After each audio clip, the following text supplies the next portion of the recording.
안녕하세요. 샬롬 소영입니다. 오늘은 톨스토이 단편선 사람은 무엇으로 사는가 작품을 함께 나눠봅니다. 톨스토이 1828년에서 1910년 1828년 8월 부유한 백작 가문의 넷째 아들로 태어났으나 부모를 잃고 친척집에서 자란다. 1844년에는 카잔 대학에 들어갔으나 자유분방한 생활 끝에 퇴학당하고 고향 영지로 돌아와 농사개혁을 생각하는 한편 문학의 정열을 쏟는다. 젊은 시절에 톨스토이는 도박을 즐기는 등 방탕한 생활을 했는데 이 때문에 평생 자괴감을 느꼈고 이는 역설적으로 그의 작품과 사상의 원동력이 되기도 했다. 1853년 크림 전쟁이 발발하자 장교로 참전에 활약한 그는 돌아와 작가로서 순조로운 길을 걷다가 1857년 유럽 여행길에 올랐고 귀국 후에는 농노제 폐지를 주창하고 농민학교를 개설하는 등 농민 계몽에 힘쓴다. 1862년 18살 어린 소피아와 결혼한 후 안정을 찾아 불멸의 거작, 전쟁과 평화를 쓴다. 1870년 초부터 다시 교육활동에 힘을 쏟으며 또 하나의 명작 안나 까레리나를 내놓는다.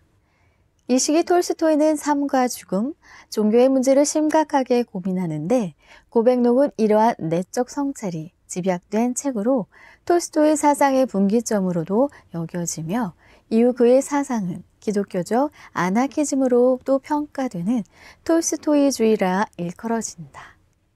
잇따라 이반 일리치의 죽음과 중편, 크로이처 소나타 등의 수작을 내놓았으며 1908년 80회 생일에는 전 세계에서 축하 인사를 받을 정도로 명성이 드높았다. 그러나 무정부주의자, 인도주의자인 남편의 이상주의를 이해하지 못한 아내와 저작권 포기 문제 등으로 사사건건 대립했고 소피아의 히스테리가 극에 달한 1910년 장녀와 주치의를 데리고 가출을 감행했다가 급성 폐렴으로 숨을 거두고 만다. 우리는 형제를 사랑함으로 사망에서 옮겨 생명으로 들어간 줄을 알거니와 사랑하지 아니하는 자는 사망에 머물러 있느니라. 요한일서 3장 14절. 누가 이 세상 재물을 가지고 형제의 궁핍함을 보고도 도와줄 마음을 닫으면 하나님의 사랑이 어찌 그 속에 거하겠느냐. 자녀들아, 우리가 말과 혀로만 사랑하지 말고 행함과 진실함으로 하자. 요한일서 3장 17, 18절. 사랑하는 자들아, 우리가 서로 사랑하자. 사랑은 하나님께 속한 것이니 사랑하는 자마다 하나님에게서 나서 하나님을 알고 사랑하지 아니하는 자는 하나님을 알지 못하나니 이는 하나님은 사랑이심이라. 요한일서 4장 7, 8절. 어느 때나 하나님을 본 사람이 없으되 만일 우리가 서로 사랑하면 하나님이 우리 안에 거하시고 그의 사랑이 우리 안에 온전히 이루어지느니라. 요한일서 4장 12절. 하나님이 우리를 사랑하시는 사랑을 우리가 알고 믿었노니 하나님은 사랑이시라. 사랑 안에 거하는 자는 하나님 안에 거하고 하나님도 그 안에 거하시느니라. 요한일서 4장 16절. 누구든지 하나님을 사랑하노라 하고 그 형제를 미워하면 이는 거짓말하는 자니 보는 바 그 형제를 사랑하지 아니하는 자는 보지 못하는 바 하나님을 사랑할 수 없느니라. 요한일서 4장 20절. 어떤 구두장이가 아내와 아이들을 데리고 한 농부의 집에 새들어 살았다. 그는 집도 땅도 없이 구두 수선하는 일을 해서 하루하루 먹고 살았다. 품삯은 얼마 되지 않는데 빵값은 비싸다 보니 버는 돈이 몽땅 먹는 데 들어갔다. 구두장의 부부는 외투 한 벌을 나누어 입으면서 겨울을 났지만 그마저도 다 낡아 더는 입을 수 없게 되었다. 그래서 구두장에는 새 외투를 만들 양가죽을 사려고 2년째 벼르고 있었다. 가을쯤이 되니 어느 정도 돈이 모였다. 아내의 장롱에 넣어둔 돈이 3루블쯤 되었고 마을 농부들에게서 받아야 할 돈도 5루블 20코페이카 정도 있었다. 어느 날 아침 구두장이는 외투를 마련하러 마을에 갈 채비를 했다. 아침 식사를 마친 다음 자신의 셔츠 위에 안에 무명 속옷을 입고 그 위에 긴 모직 외투를 걸쳤다. 그리고 3루불짜리 지폐를 주머니에 넣고 나뭇가지를 꺾어 만든 지팡이를 들고서 집을 나서며 생각했다. 농부들에게 5루불을 받고 거기에 지금 있는 3루불을 합해서 외투 만들 양가죽을 사야지. 마을에 도착한 구두장이는 첫 번째 농부의 집을 찾아갔다.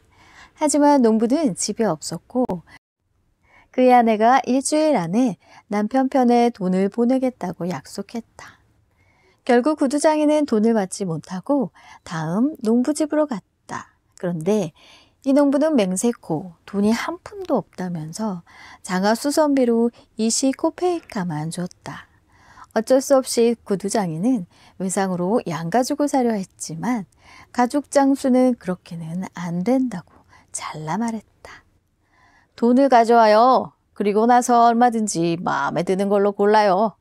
외상값 받기는 얼마나 어려운지 우리 둘 다 잘 알잖아요. 이렇게 해서 구두장이가 손에 넣은 거라고는 수선비 20코페이카와 어느 농부가 가죽을 덧대달라며 맡긴 낡은 털장화가 전부였다. 마음이 상한 구두장이는 20코페이카를 모두 털어 술을 마셔버리고는 양가죽은 사지도 못한 채 집으로 갔다. 아침에는 날이 쌀쌀한 것 같더니 술이 한 잔 들어가니까 양가죽 외투가 없어도 후끈후끈했다. 구두장이는 한 손으로는 지팡이로 꽁꽁한 땅을 툭툭 치고 다른 한 손으로는 털장화를 흔들면서 터벅터벅 걸어갔다. 그러면서 혼잣말을 했다. 외투가 없어도 따뜻하기만 한걸. 얼마 마시지도 않았는데 온몸이 후끈후끈해지네. 외투 따위는 필요도 없겠어. 걱정 같은 건 다 잊고 가는 거야. 나는 그런 사람이잖아. 뭐가 문제야? 그깟 외투 없이도 얼마든지 살 수 있어. 그런 건 내 평생 필요 없어. 그런데 마누라가 마음에 걸린단 말이야. 꽤나 실망할 텐데. 정말 분한 건 죽어라 이르라고도 이렇게 무시를 당한다는 거야. 이것 봐. 당장 돈을 가져오지 않으면 모자를 벗겨버리고 말 테다. 그렇게 하고 말고. 아니, 어떻게 그럴 수가 있지. 겨우 20코페이카를 주다니. 그 돈으로 대체 뭘 하라는 거야. 술 한 잔 마시니까 끝이잖아. 쪼들린다고 했겠다. 그래, 그렇다 치고. 그럼 나는 어떡하? 너는 집도 있고 소도 있고 다 있잖아. 나는 이 몸뚱이가 전부란 말이야. 너희는 직접 농사를 지어서 먹고 살지만 난 하나에서 10까지 다 돈 주고 사야 한다고. 아무리 아끼려고 해도 빵을 사는 데만 일주일에 3루블이 든단 말이지. 집에 가면 빵이 다 떨어졌을 테니 또 1루블 반을 내놔야 돼. 그러니 참말 말고 돈을 갚으란 말이야. 그렇게 걷다 보니 어느새 길모퉁이 교회 근처에 이르렀다. 교회 뒤쪽에 뭔가 허연 물체가 보였다. 구두장이는 유심히 살펴봤지만 이미 날이 어둑어둑해지고 있어서 제대로 보이질 않았다. 여기 저런 돌은 없었는데 소인가? 그건 아닌 것 같고 머리만 보면 사람 같은데 너무 허옇단 말이야. 그것도 그렇고 사람이 이런 데 왜 있겠어? 구두장이는 좀 더 가까이 가보았다. 그제야 물체가 똑똑해 보였다. 뜻밖에도 그건 분명 사람이었다. 살았는지 죽었는지는 모르겠는데 아무튼 벌거벗은 채로 교회 벽에 기대 꼼짝도 하지 않았다. 구두장에는 덜컥 겁이 났다. 누가 이 사람을 죽이고는 옷을 다 벗기고 여기에 버린 게 틀림없어. 더 가까이 갔다가는 무슨 봉변을 당할지 몰라. 그래서 그냥 가던 길을 갔다. 교회 모퉁이를 돌자 남자의 모습은 보이지 않았다. 구두장이는 교회를 다 지나고 나서 남자 쪽을 돌아보았다. 남자가 벽에서 떨어지며 몸을 조금 움직거렸다. 구두장이를 보는 것도 같았다. 그러자 구두장이는 더 겁이 났다. 가까이 가볼까? 아니, 그냥 가버릴까? 혹시 갔다가 험한 꼴이라도 당하면 어쩌지? 저놈이 어떤 놈인지 알게 뭐야. 좋은 일을 하고 이런 데 있을 리는 없으니 말이야. 가까이 갔다가는 놈이 달려들어 날 목 졸라 죽일 수 있어. 그럼 꼼짝없이 당하는 거지. 설령 목 졸라 죽이지 않는다 해도 괜히 얽혔다가는 골치 아파질 수도 있어. 저렇게 벌거벗은 사람에게 뭘 어떻게 하겠어. 옷은 몽땅 벗어줄 수는 없는 노릇이잖아. 에라, 모르겠다. 그냥 가자. 구두장이는 걸음을 재촉했다. 하지만 교회를 벗어날 때쯤 되자 자꾸만 양심의 가책이 느껴졌다. 구두장이는 가던 길을 멈추고 서서 혼잣말을 했다. 세몬, 지금 뭘 하자는 거야? 사람이 공경에 처해 죽어가는데 겁을 먹고 슬그머니 도망치려 하다니. 내가 저 엄청난 부자라도 된다는 거야? 돈이라도 뺏길까봐 겁나는 거야? 이봐, 세몬, 이건 옳지 못한 행동이야. 세몬은 발걸음을 돌려 사내에게 갔다. 세몬이 다가가 살펴보니 사내는 건장해 보이는 젊은 사람이고 얻어맞은 흔적은 보이지 않았다. 다만 몸이 꽁꽁 얼었고 겁에 질린 것 같았다. 사내는 벽에 기대 앉은 채 세몬 쪽은 쳐다보지도 않았다. 눈을 뜰 힘조차 없어 보였다. 세몬이 더 가까이 가자 갑자기 사내가 정신이 든 듯 고개를 들더니 눈을 뜨고 세몬을 쳐다보았다. 그 눈빛을 보는 순간 세몬은 사내가 마음에 들었다. 세몬은 털 장화를 땅에 던져놓고 허리띠를 풀어 그 위에 놓은 다음 외투를 벗었다. 얘기는 나중에 하고 자, 우선 이걸 입어요. 세몬이 사내를 부축해 일으켰다. 사내는 체격이 호리호리하고 몸이나 손발은 상처 하나 없이 깨끗했으며 얼굴 생김새도 귀여웠다. 세몬이 사내의 어깨에 외투를 걸쳐줬지만 사내는 소매에 팔을 넣지 못했다. 세몬은 두 팔을 소매에 끼워주고는 외투 자락을 당겨 앞을 여민 다음 허리띠를 단단히 맸다. 낡은 모자도 벗어서 씌워주려 하다가 머리가 서늘해지자 슬그머니 생각이 바뀌었다. 나는 머리털이 하나도 없지만 이 젊은이는 긴 고수머리잖아. 세몬은 모자를 다시 썼다. 신발을 신겨주는 게 낫겠어.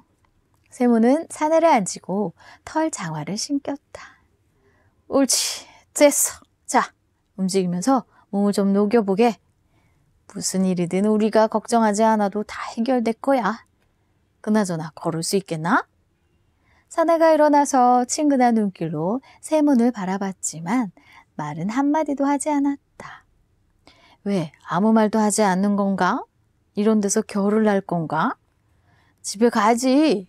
기운이 없으면 여기 내 지팡이가 있으니 이걸 짚게. 자, 한번 걸어보라고. 사내가 걸음을 옮겼다. 세몬에게 뒤처지지 않고 곧잘 따라왔다. 그렇게 걸어가다 세몬이 물었다. 그런데 자네는 어디에서 왔나? 저는 이 고장 사람이 아닙니다. 그거야 나도 알지. 여기 사람들은 내가 다 알거든. 그러니까 여기 이 교회까지 어떻게 오게 됐냐는 말일세. 그건 말씀드릴 수 없습니다. 누가 몹쓸 짓이라도 한 건가? 결코 그런 일은 없습니다. 저는 하나님께 벌을 받은 겁니다. 하긴 모든 게 하나님의 뜻이지. 그건 그렇고 어디든 들어가야 할 텐데 이제 어디로 갈 건가? 제겐 어디든 다 마찬가지입니다. 이 말을 듣고 세몬은 깜짝 놀랐다. 사내는 나쁜 사람처럼 보이지도 않았고 말투도 공손했지만 자기에게는 통 하지 않으려 했다. 말 못할 일도 얼마든지 있지. 세몬은 그래 이렇게 생각하며 사내에게 물었다. 우리 집에 가는 게 어떻겠나? 잠깐이라도 몸을 녹일 수 있을 것세. 세몬이 집을 향해 걸어가자 사내도 그 옆에서 나란히 걸었다. 바람이 휘잉 일더니 세몬의 옷 속으로 파고들었다. 술기운이 가시면서 추위가 느껴졌다. 세몬은 코를 훌쩍거리며 아내의 옷 앞섭을 여미면서 생각했다. 이게 다 무슨 일이야? 외투를 장만하러 갔다가 입었던 외투마저 뺏기고 거기에다 벌거숭이 사내까지 데려오다니. 마트리오나가 한바탕 난리를 칠 텐데. 아내 생각을 하자 마음이 울적해졌다. 하지만 옆에 서 있는 사내를 보면서 교회 벽에 기대에 자신을 바라보던 그의 눈길을 떠올리니 금세 기분이 좋아졌다.